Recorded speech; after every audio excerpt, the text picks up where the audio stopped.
RTV app వార్తల్ని క్షణాల్లో చదివే అవకాశం ఉంటుంది. ఒక న్యూస్ పేపర్, ఒక టెలివిజన్ ఛానల్ మీ చేతుల్లో ఎప్పుడూ ఉంటాయి. Welcome to RTV. నేను మీ గయాజ్ని.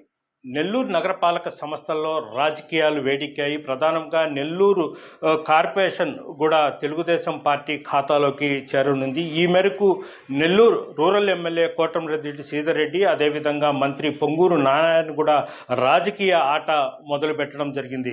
అయితే నెల్లూరు సిటీలో సుమారు 54 డివిజన్లలో మొత్తము 54 డివిజన్లకు 54 వైఎస్ఆర్సీపీ కైవసం చేసుకోవడం జరిగింది. మేయర్తో పాటు మేయర్ పదవి కూడా వైఎస్ఆర్సీపీ కైవసం చేసుకున్న పరిస్థితి అయితే ఉండింది.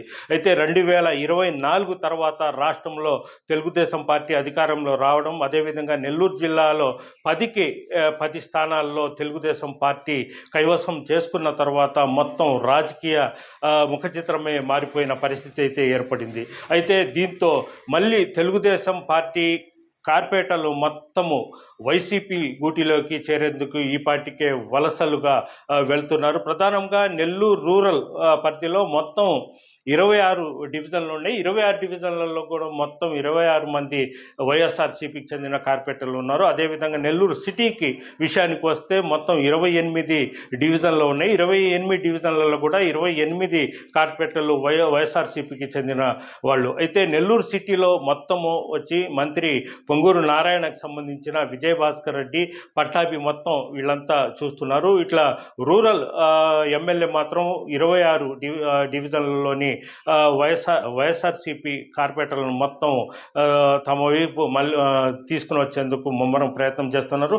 అయితే 3-4 మినహా మొత్తం నెల్లూరు రూరల్ లిమిట్స్లో ఉన్న 26 డివిజన్లలోని సుమారు 20 మంది కార్పొరేటర్లు వైఎస్ఆర్సీపీ కార్పొరేటర్లు టీడీపీలోకి చేరడం జరిగింది. నెల్లూరు రూరల్ ఎమ్మెల్యే కోటమిరెడ్డి శ్రీధర్ రెడ్డి సమక్షంలోనే ఈ పార్టీలో చేరడం జరిగింది. అయితే 2 రోజుల కిందట నూడ మాజీ అధ్యక్షుడు ముక్కాల ద్వారకనాథ్, అదేవిధంగా 20 మంది కార్పొరేటర్లు మొత్తము విజయవాడలో మంత్రి నారాయణతో కూడా భేటీ అవ్వడం జరిగింది. వాళ్ళంతా సోమవారం రాష్ట్ర ముఖ్యమంత్రి చంద్రబాబు నాయుడు సమక్షంలో 20 మంది కార్పొరేటర్లతో పాటు ముక్కాల ద్వారకనాథ్ కూడా పార్టీలో తెలుగుదేశం తీర్థం పుచ్చుకుంటున్నారు.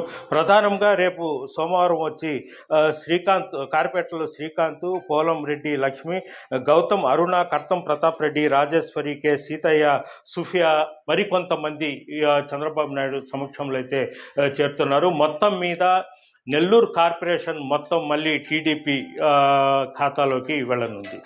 ఇది పరిస్థితి. వీడియో ప్రదీప్తో గయాజ్, ఆర్టీవీ నెల్లూరు నుంచి. మరిన్ని వీడియోస్ కోసం ఛానల్ ని సబ్స్క్రైబ్ చేయండి. లేటెస్ట్ అప్డేట్స్ కోసం వాట్సాప్ ఛానల్ ని ఫాలో చేయండి.